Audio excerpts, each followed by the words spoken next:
प्रधानमंत्री नरेंद्र मोदी राजस्थान के बाड़मेर में सार्वजनिक रैली को संबोधित करने पहुंचे। इस मौके पर उनके साथ राजस्थान के मुख्यमंत्री भजनलाल शर्मा भी मौजूद रहे। पीएम नरेंद्र मोदी ने जनसभा को संबोधित करते हुए कहा कि हमने जल जीवन मिशन की शुरुआत करके राजस्थान के 50 लाख घरों तक पानी पहुंचाया है।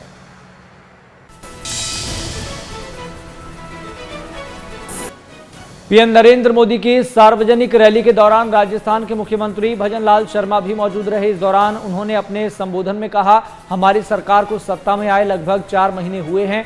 हमने अपने चुनावी घोषणा पत्र में जो भी योजनाओं का जिक्र किया था, हमने 90 दिनों में उनमें से 40 से 45% योजनाएं पूरी कर ली है। मैं पीएम नरेंद्र मोदी को धन्यवाद देना चाहता हूं क्योंकि उन्होंने राजस्थान में पानी की समस्या को हल करने का काम किया है।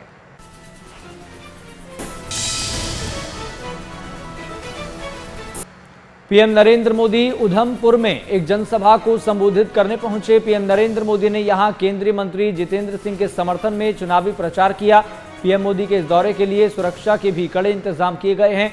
अपने संबोधन के दौरान पीएम नरेंद्र मोदी ने कहा कि 10 साल के अंदर अंदर जम्मू कश्मीर पूरी तरह से बदला नजर आ रहा है। अब तक जो हुआ है वो तो ट्रेलर है।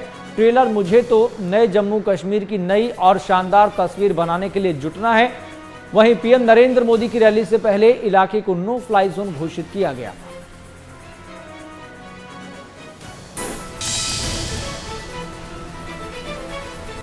लोकसभा चुनाव के पहले चरण के मतदान की तारीख जैसे जैसे नजदीक आ रही है, वैसे वैसे राजनीतिक पार्टियां युद्ध स्तर पर प्रचार करने में जुटी हैं। इसी कड़ी में भारतीय जनता पार्टी के राष्ट्रीय अध्यक्ष जेपी नड्डा मध्य प्रदेश के सीधी में जनसभा को संबोधित करने पहुंचे। बीजेपी के राष्ट्रीय अध्यक्ष जेपी नड्डा ने जनसभा को संबोधित करते हुए कहा, पीएम नरेंद्र मोदी के नेतृत्व में भारत आगे बढ़ रहा है। उन्होंने कहा कि एमपी के मन में मोदी और मोदी के मन में एमपी है।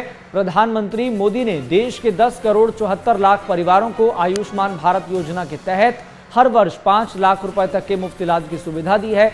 जल जीवन मिशन के अंतर्गत पूरे देश में 11 करोड़ 30 लाख कनेक्शन दिए। लोकसभा चुनाव को लेकर भारतीय जनता पार्टी के स्टार प्रचारक जनसभाएं कर रहे हैं और इसी कड़ी में गृह मंत्री अमित शाह ने मुरादाबाद के बुद्ध विहार मैदान में बीजेपी प्रत्याशी के पक्ष में समर्थन किया, वोट की अपील की। जनसभा में संबोधन के दौरान उन्होंने कहा कि 2014 और 2019 में पीएम मोदी के पीएम बनने का सबसे बड़ा कारण उत्तर प्रदेश था। हमें उन्हें तीसरी बार भी प्रधानमंत्री बनाना है।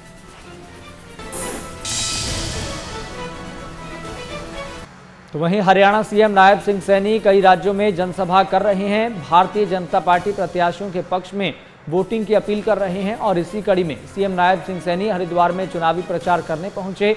Haryana CM Nayab Singh Saini BJP star प्रचारकों की लिस्ट में शामिल हैं और वो हरियाणा समेत अलग अलग राज्यों में बीजेपी प्रत्याशियों के लिए चुनावी प्रचार कर रहे हैं।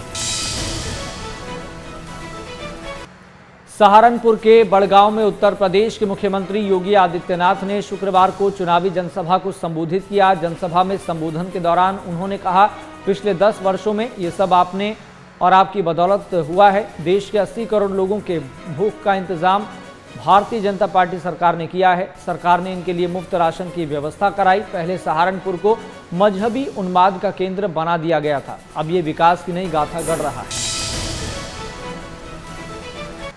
केंद्रीय रक्षा मंत्री राजनाथ सिंह ने गौचर में भारतीय जनता पार्टी प्रत्याशी अनिल बलूनी के समर्थन में जनसभा को संबोधित किया।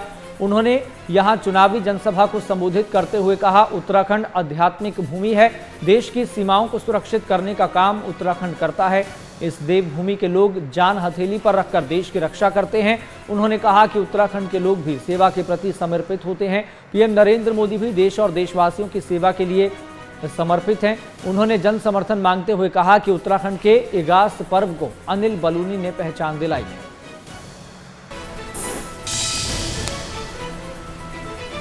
समाजवादी पार्टी के राष्ट्रीय अध्यक्ष पूर्व मुख्यमंत्री अखिलेश यादव ने शुक्रवार को पूरनपुर में चुनावी सभा को संबोधित किया। पीलीभीत में समाजवादी पार्टी ने पीडीए के फॉर्मूले के तहत भगवत शरण गंगवार को प्रत्याशी बनाया है। उन्होंने कहा कि पीलीभीत का चुनाव पहले चरण में होने जा रहा है, जिसको लेकर पहले चरण में ही हम लोग खुशखबरी सुनाने जा रहे हैं।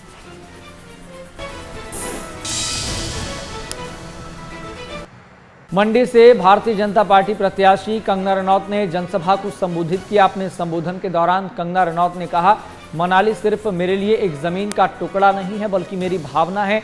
उन्होंने ये भी कहा कि पीएम नरेंद्र मोदी की गारंटी पूरे देश में चल रही है, अब उस लहर से जुड़ जाना है।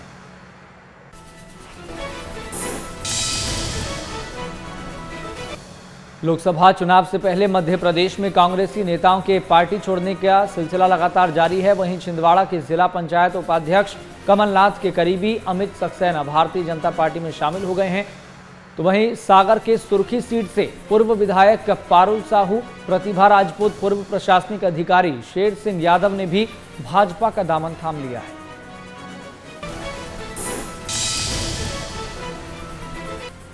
लोकसभा चुनाव को लेकर आम आदमी पार्टी लगातार तैयारियों में जुटी है और इसी कड़ी में पंजाब के सीएम भगवंत सिंह मान असम के 2 दिवसीय दौरे पर हैं।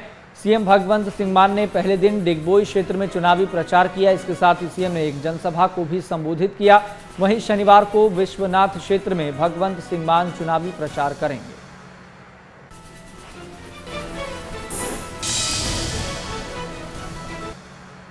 बहुजन समाज पार्टी ने लोकसभा चुनाव के लिए अपनी चौथी लिस्ट जारी कर दी है, जिनमें 9 प्रत्याशियों के नामों का ऐलान किया गया। इस लिस्ट में मायावती ने आजमगढ़ से भीम राजभर, घोसी से बालकृष्ण चौहान को मैदान में उतारा है।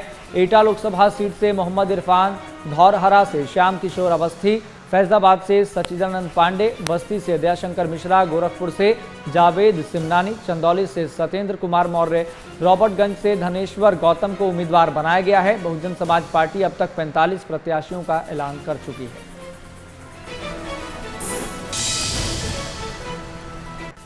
मुख्यमंत्री भजनलाल शर्मा अलवर के कठुमर में जनसभा करने पहुंचे। इस दौरान उन्होंने भारतीय जनता पार्टी प्रत्याशी रामस्वरूप कोली के समर्थन में जनसभा को संबोधित किया। उन्होंने कहा कि ये क्षेत्र जिसके लिए मन में ठान लेता है उसे पार लगा देता है। आपने हमेशा भारतीय जनता पार्टी का साथ दिया है, आपकी बात आई है, हमने आपकी बात पुरजोर तरीके से रखी है।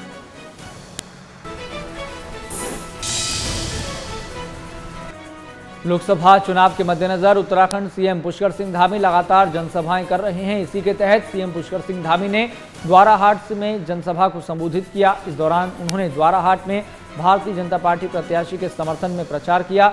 उत्तराखंड के मुख्यमंत्री पुष्कर सिंह धामी ने एक जनसभा को संबोधित करते हुए कहा, उत्तराखंड से पीएम नरेंद्र मोदी का बहुत लगाव है। उन्होंने कहा था कि 21वीं सदी का जो तीसरा दशक है वो उत्तराखंड का दशक है। वे पहले प्रधानमंत्री हैं जिनके हृदय में उत्तराखंड बसता है। हमारे सैनिकों के लिए 1 रैंक 1 पेंशन सरकार लेकर आई, सैनिकों को भी सम्मान मिला। लोकसभा चुनावों के मद्देनजर उत्तर प्रदेश के उप मुख्यमंत्री ब्रजेश पाठक ने मेरठ में भारतीय जनता पार्टी कार्यकर्ताओं के साथ बैठक की। उन्होंने भारतीय जनता पार्टी के पश्चिम क्षेत्र कार्यालय में पहुंचकर पहले और दूसरे चरण के चुनावों की तैयारियों को लेकर समीक्षा की। इस मौके पर मेरठ से भारतीय जनता पार्टी नेता, विधायक और सांसद भी मौजूद रहे।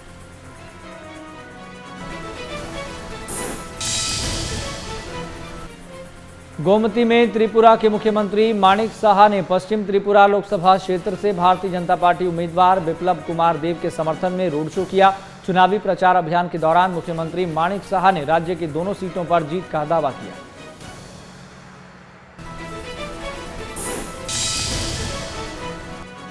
कर्नाटक की शिवमोगा सीट पर केएस ईश्वरप्पा ने शिवमोगा निर्वाचन क्षेत्र से स्वतंत्र उम्मीदवार के रूप में अपना नामांकन दाखिल कर दिया है। उन्होंने शिवमोगा लोकसभा सीट से स्वतंत्र उम्मीदवार के रूप में इलेक्शन लड़ने का ऐलान किया। ईश्वरप्पा ने कहा कि मैं निर्दलीय उम्मीदवार के तौर पर चुनाव लड़ूंगा और जीतूंगा। जनता और कार्यकर्ता मेरे साथ हैं। उन्होंने ये भी कहा कि जीतने के बाद मैं पीएम मोदी के पास जाऊंगा।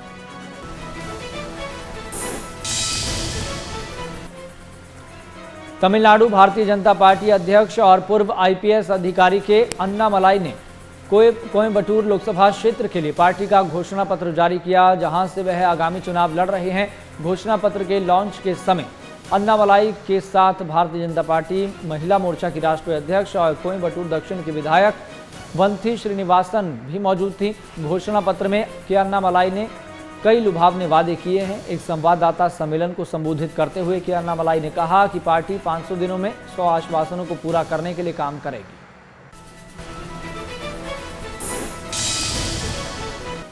लोकसभा चुनाव को लेकर उत्तर प्रदेश के डिप्टी सीएम केशव प्रसाद मौर्य लगातार चुनावी प्रचार में जुटे हैं और इसी कड़ी में केशव प्रसाद मौर्य बदायूं में बूथ अध्यक्ष सम्मेलन में मुख्य अतिथि के तौर पर पहुंचे। मीडिया से बातचीत करते हुए डिप्टी सीएम ने कांग्रेस और सपा को लेकर बयान दिया।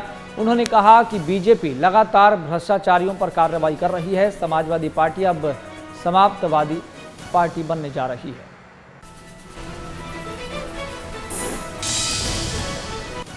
लोकसभा चुनाव को लेकर सोलन में चुनाव आयोग की तरफ से जागरूकता कार्यशाला का आयोजन किया गया। कार्यशाला की अध्यक्षता अतिरिक्त उपायुक्त अजय कुमार यादव ने की है। वहीं कार्यशाला में मीडिया कर्मियों को चुनाव में खबर चलाने की जानकारी को लेकर जागरूक किया गया, अवेयर किया गया। वहीं भ्रामक खबरों को रोकने के लिए मीडिया कर्मियों को जानकारी दी गई।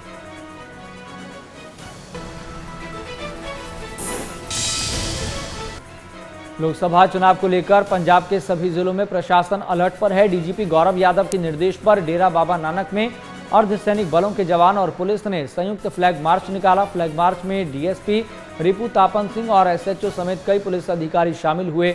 एसएचओ जसपाल सिंह ने बताया कि लोकसभा चुनाव को लेकर फ्लैग मार्च निकाला गया। इसके साथ ही उन्होंने बताया कि संवेदनशील इलाकों में अतिरिक्त फोर्स को तैनात किया गया है। नशा तस्करों के खिलाफ भी विशेष अभियान भी चलाया जा रहा है।